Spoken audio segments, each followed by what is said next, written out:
Olá, seja bem-vindo ao Universiência, o primeiro programa brasileiro de TV aberta e internet, produzido por meio da colaboração entre TVs e instituições públicas de ensino superior nordestinas. Aqui a gente conhece a pesquisa que é produzida por estas instituições no Nordeste. Confira agora os estudos que vamos conhecer hoje. Pesquisadores da Universidade Federal do Ceará desenvolvem cosmético que pode ajudar a remover manchas escuras na pele. Na Universidade Federal da Paraíba, cientistas estudam ações de preservação do cavalo marinho. Veja também, pesquisadores da Universidade Federal do Rio Grande do Norte estudam as relações do catolicismo e o mundo contemporâneo.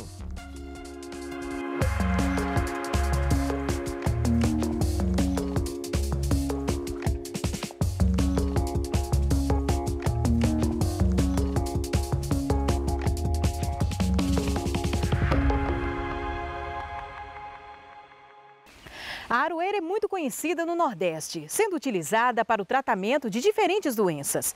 E um estudo da Universidade Federal do Ceará revela que o extrato da planta tem também uma forte ação clareadora para a pele.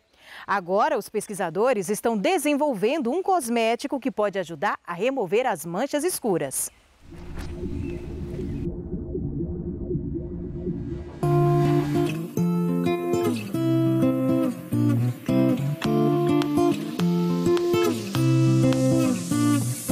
O melasma é uma queixa muito comum aqui no Nordeste, no Brasil como um todo, e principalmente entre as mulheres. Vários fatores podem desencadear o melasma e o sol, a radiação solar é um desses fatores, mas existem diversos outros. Então, a busca por ativos que tenham esse potencial clareador tem aumentado muito nos últimos tempos. A Aroeira do Sertão está sendo uma ótima surpresa. Há muitos trabalhos aqui na UFC, desenvolvendo trabalhos com a Aroeira do Sertão. Eu estou trabalhando com extrato vegetal, que ele é sustentável. Nós obtemos através de tecnologia limpa, utilizando a água como solvente.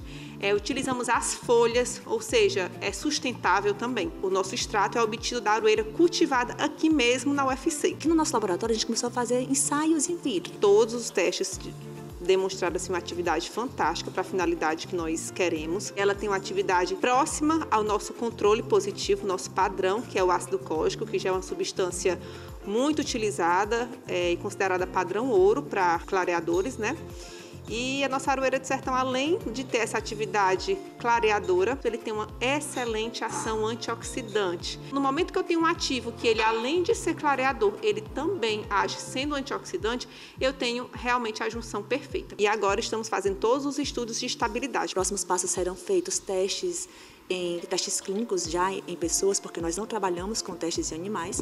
Então nós esperamos que sim, que a gente consiga desenvolver uma formulação estável, segura, porque ela foi aprovada nos ensaios que nós fizemos de citotoxicidade, e a próxima etapa é ver a eficácia dessa formulação em pessoas. Esse tipo de estudo que nós desenvolvemos aqui em parceria, da Fiocruz com a UFC, com a professora Tamara, no laboratório, são de extrema importância, porque nós estamos buscando esses produtos justamente na nossa flora, regionais, não só do Nordeste, mas principalmente do Nordeste, que tenham estabilidade e que venham agregar isso depois para torná-los, inclusive, acessíveis a essas populações também que precisam. Nós temos que pensar nisso também. Já estamos entrando com pedido de patente, nós vamos, na verdade, lançar esse produto no mercado para ser mais uma alternativa genuinamente cearense, com a nossa flora, com a nossa caatinga, e vamos trazer mais beleza e saúde para as pessoas através dele.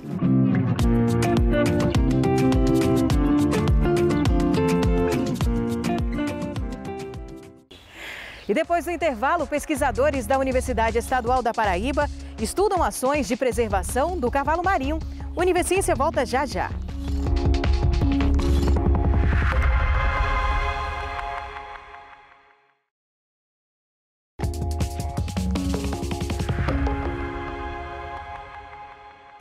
Você já ouviu falar em asfalto ecológico? Com propriedades inovadoras e ecologicamente sustentáveis, a novidade promete trazer para o setor de infraestrutura dos transportes alta durabilidade, resistência aos esforços mecânicos e versatilidade em sua aplicação. Os cientistas da Universidade de Pernambuco contam para a gente os resultados desse estudo.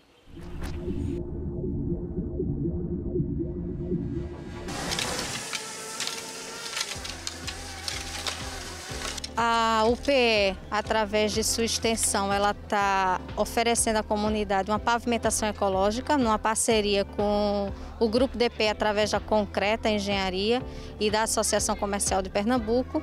Então, é um pavimento 100% ecológico.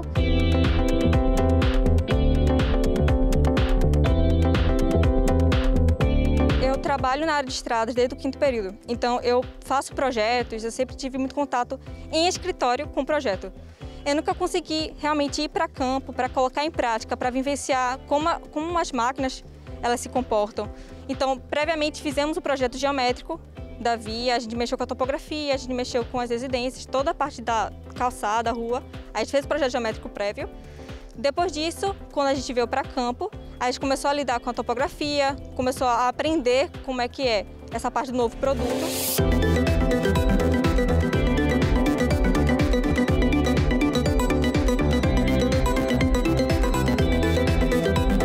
Essa multienzima, né, que é um complexo multienzimático, como a gente chama, ela foi desenvolvida na Universidade de Múrcia, na Espanha.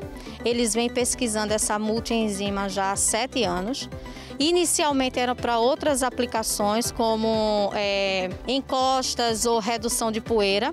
E aí eles chegaram no nível até da pavimentação. Para a gente que é de estradas, foi uma novidade incrível trabalhar com uma enzima, porque assim, quando a gente trabalha em estrada, a gente vê muito bota fora e muito empréstimo. Então é sempre muito comum a gente tirar a terra do local, o solo do local e levar para outro lugar. Isso gera custos, isso gera mão de obra.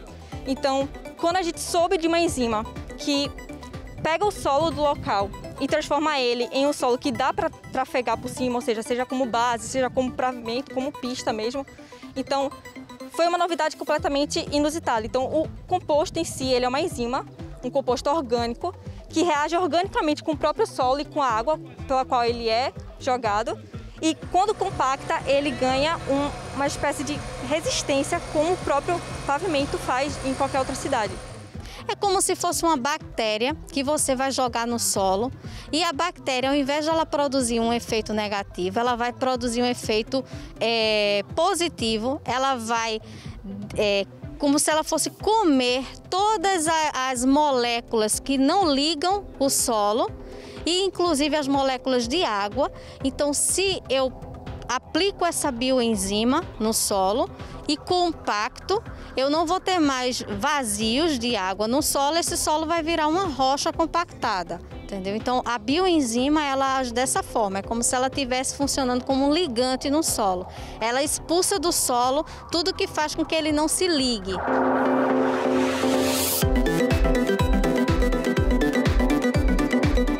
A UPE, ela tem o papel de realizar todos os ensaios necessários para verificar se realmente esse produto se adequa aos nossos solos. Então, nós vamos fazer testes de resistência, testes de deformabilidade. Então, serão vários ensaios no laboratório. E a gente tem uma missão inovadora que é adicionar o pigmento na cor asfalto. Por quê? Por mais que você tenha um solo compactado e uma pavimentação ecológica, culturalmente nós estamos acostumados a olhar e enxergar asfalto como o asfalto derivado de petróleo. Então, como a bioenzima ela fica da cor natural do solo, a nossa missão é conseguir incorporar um pigmento orgânico que está sendo testado aqui nesse projeto piloto, incorporar esse pigmento orgânico que também não pode não ser orgânico, senão mata a bioenzima. Então, incorporar esse pigmento para que a gente chegue aí na tonalidade de asfalto e visualmente as pessoas enxerguem como pista.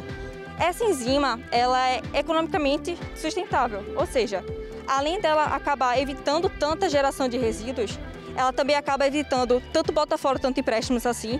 Então, acaba economicamente ficando mais viável, porque você não precisa trazer e tirar tantos produtos do local. Em termos de custo, ela consegue ser 1/3 do custo de um pavimento convencional. Então, ela é muito mais barata, entende? Em termos de mão de obra, exige muito menos maquinário e também em muitos menos dias. Então, acaba gerando uma poluição menor, acaba gerando uma proteção melhor para o meio ambiente, já que é um composto biológico. Então, o meio ambiente agradece de certa forma, então ela é muito mais sustentável em si.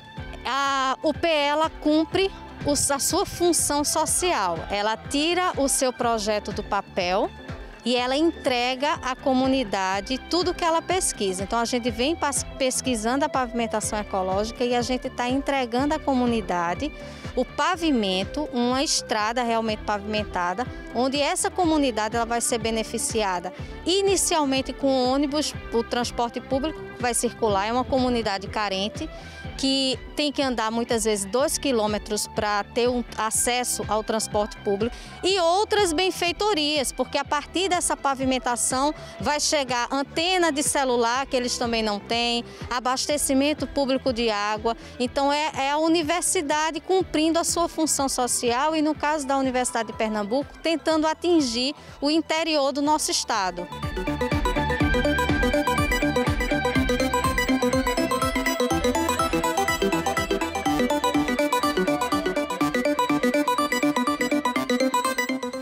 Você sabia que o cavalo marinho é uma espécie rara e que está ameaçada de extinção no Brasil? Pois é, e um grupo de pesquisadores da Universidade Estadual da Paraíba está tentando compreender melhor a realidade desses animais e assim desenvolver ações de preservação. Muito bem. Os cavalos marinhos, eles são, sabe aqueles animais fantásticos, né? Que muita gente ainda acha que eles são animais mitológicos. Tem quem acha que eles nem existem, né? De tão especiais que eles são. Então, os cavalos marinhos, eles são peixes, apesar de muita gente achar que não, mas eles são peixes, né? E eles são peixes com a morfologia muito, ou seja, com a forma do corpo muito diferente. Eles têm a cabeça que parece com a cabeça de um cavalo. Eles nadam em pé, na posição vertical. Eles têm uma cauda que parece com a cauda de um macaco, que eles usam para se segurar em várias estruturas no ambiente. Eles se alimentam com uma boca que fica na ponta de um focinho tubular. Então, eles utilizam sucção super rápida e muito forte para se alimentar. Então, eles têm um comportamento assim completamente diferenciado. As principais características é que os machos ficam grávidos. A fêmea coloca os ovos ou os ovócitos dentro de uma bolsa incubadora que os machos têm. E esses machos são responsáveis por fertilizar esses ovos e tomar conta, né, dos embriões até que eles vão se desenvolvendo. Os machos têm estruturas, uma estrutura complexa, como uma placenta realmente dentro da bolsa, para oxigenar, nutrir esses embriões até que eles se desenvolvam completamente dentro da bolsa, e aí ele tem como se fosse um parto, né? E aí ele libera os filhotes já como miniatura dos adultos. Então os cavalos marinhos, eles têm esse comportamento e essa forma do corpo completamente diferentes. Então é por isso que eles chamam também tanta atenção. Os cavalos marinhos são considerados espécies ameaçadas no mundo inteiro, né, por diversos motivos. Um dos principais motivos é o que a gente chama de degradação de hábitat, ou seja, a destruição do ambiente onde eles vivem.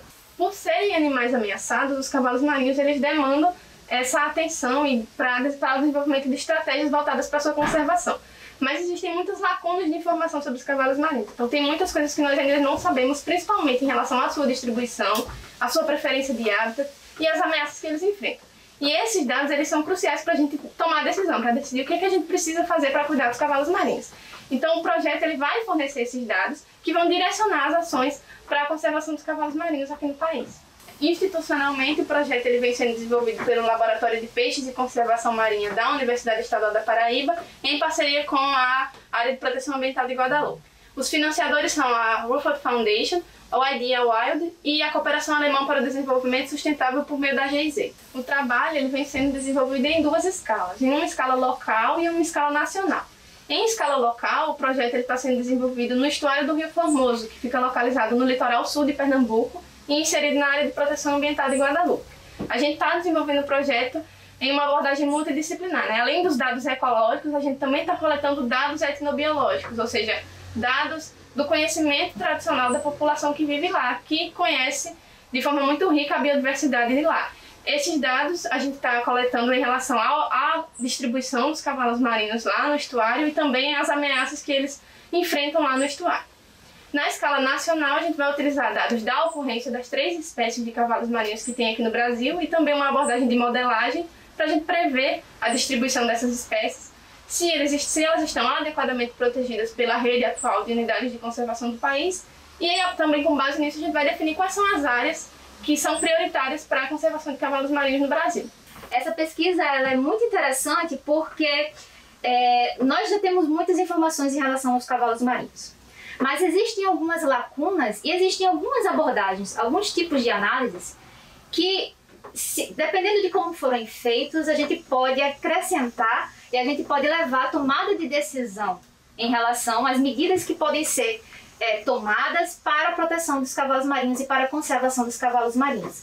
Então esse projeto, um dos principais pontos desse projeto é identificar as lacunas, preencher essas lacunas e utilizar essas informações de uma forma bem abrangente, né, para a gente identificar, por exemplo, tem como a gente identificar, por exemplo, em que áreas a gente encontra a maior densidade de cavalos marinhos, a maior ocorrência, em que áreas a gente pode encontrar unidades de conservação que estão protegendo os cavalos marinhos.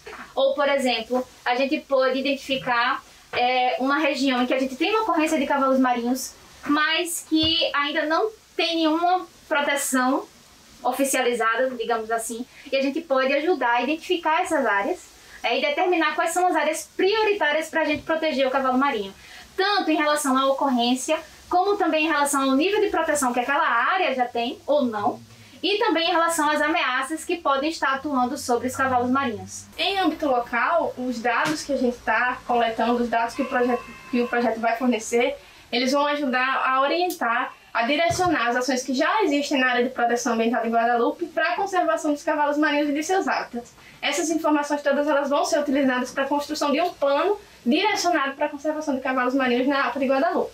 Na escala nacional, os dados que a gente vai ter de onde estão os cavalos marinhos, né, da distribuição dos cavalos marinhos no Brasil e de quais são essas áreas que devem ser cuidadas melhor para garantir a conservação dos cavalos marinhos, esses dados eles vão ser cruciais para a tomada de decisão, para orientar de fato medidas voltadas para a conservação dos cavalos marinhos. E o que é muito interessante é que isso beneficia não somente os cavalos marinhos, mas quando a gente protege os cavalos marinhos, a gente também está protegendo os hábitats, ou seja, o ambiente em que o cavalo marinho vive. E todas as outras espécies que também estão utilizando aquele ambiente.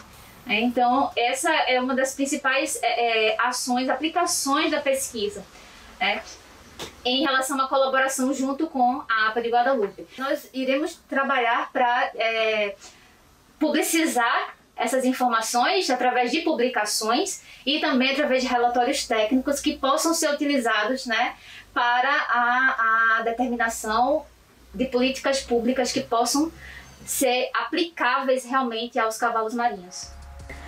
A seguir, pesquisa estuda a complexidade histórica da religião católica. É depois do intervalo, a gente volta já já.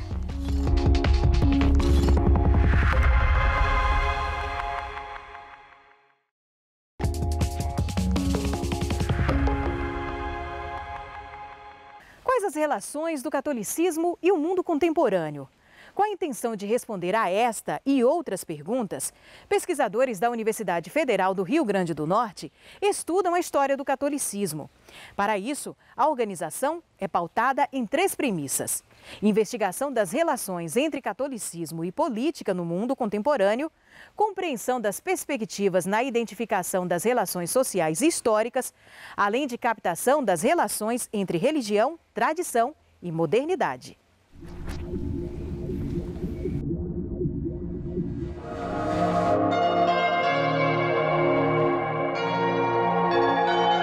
A interação entre religião e política, ela tem uma importância dramática para se compreender não apenas o momento atual no Brasil, mas também ao redor do mundo. Se a gente puder determinar como os movimentos políticos, os grupos, estabelecem essas interações, nós podemos transportar isso para poder fazer uma melhor análise e também exercer uma política mais sadia. O catolicismo e suas manifestações face à política e à cultura da sociedade são objeto de estudo da Rede de Pesquisa História e Catolicismo no Mundo Contemporâneo. Com colaboração da Universidade Federal do Rio Grande do Norte, a rede conta com a presença de historiadores de diversos países. As pesquisas estudam a complexidade das múltiplas expressões do catolicismo, que são analisadas a partir de assuntos como os intelectuais, a imprensa, os movimentos e os grupos, as ideias, as instituições, os partidos políticos, o poder. A nossa rede ela se dedica a pesquisar o catolicismo no século XX e as interações dessa religião, não apenas com a política, né, tanto com a direita quanto com a esquerda políticas, mas também, né, com outras religiões. Então, o nosso propósito é tentar entender como o catolicismo ele interage, né, socialmente com outras religiões e com os grupos políticos e sociais. Nós temos um levantamento bastante grande feito sobre a década de 30, né, e que foi feito por meio de ida a arquivos, né, busca em periódicos, utilizando correspondências, né, e o que nós procuramos fazer, né, é tentar ver como na década de 30, né, o fascismo, o conservadorismo e o reacionarismo se comunicaram e puderam, né, nesse momento, né, estabelecer um programa de ação, né, que nós entendemos que é contínuo, né, até os dias atuais, né, mas a nossa pesquisa se deu em torno de procurar desenvolver, né, a análise do pensamento, né, e da formulação de redes entre intelectuais, políticos e religiosos nesse período. Já lançamos, né, pelo menos 4 livros, né, em coletânea com outros membros da instituição. E nós mantemos, né, também uma relação muito ativa, né, com pesquisadores de vários países do mundo que são membros, né, da nossa rede. São pesquisadores, né, que atuam no campo universitário na Argentina, no Uruguai, no Peru, no Chile.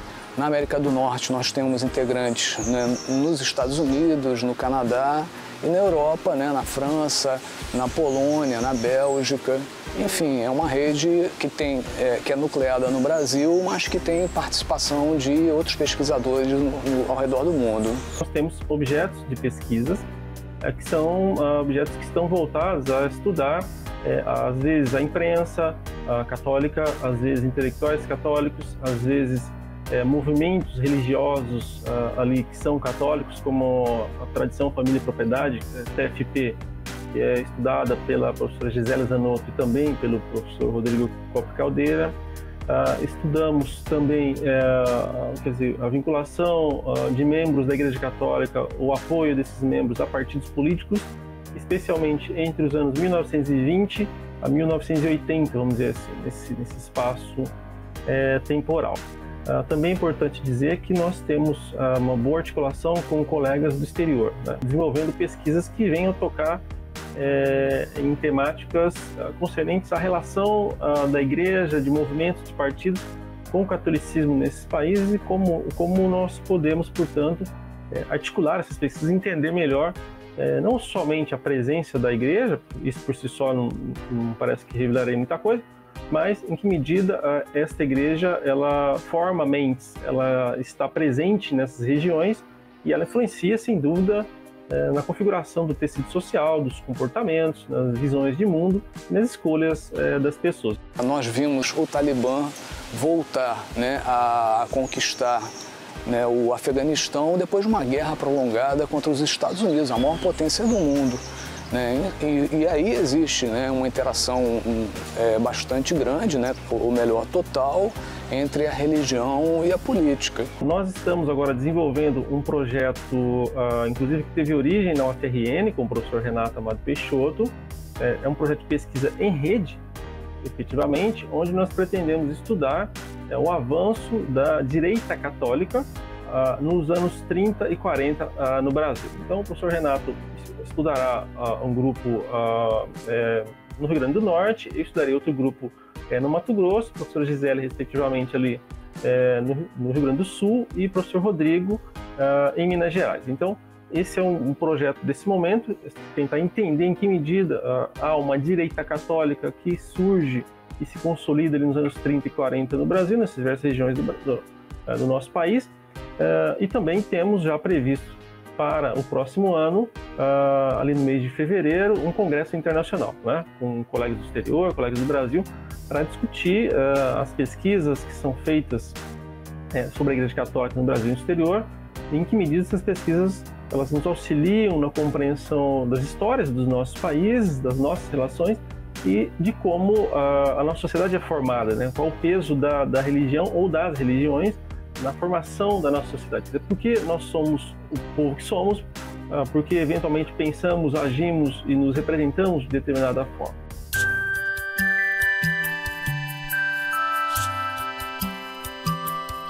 Uma das características da história, né, ou do trabalho dos historiadores, é, sem dúvida, tentar demonstrar, entre aspas, né, a utilidade desse conhecimento sobre o passado, né, para o nosso presente. Estudar o passado pelo próprio passado, para entender o passado em si, teria sim uma certa utilidade, mas a utilidade maior, digamos, nesse sentido, é fazer com que esse passado se torne compreendido diante do nosso presente.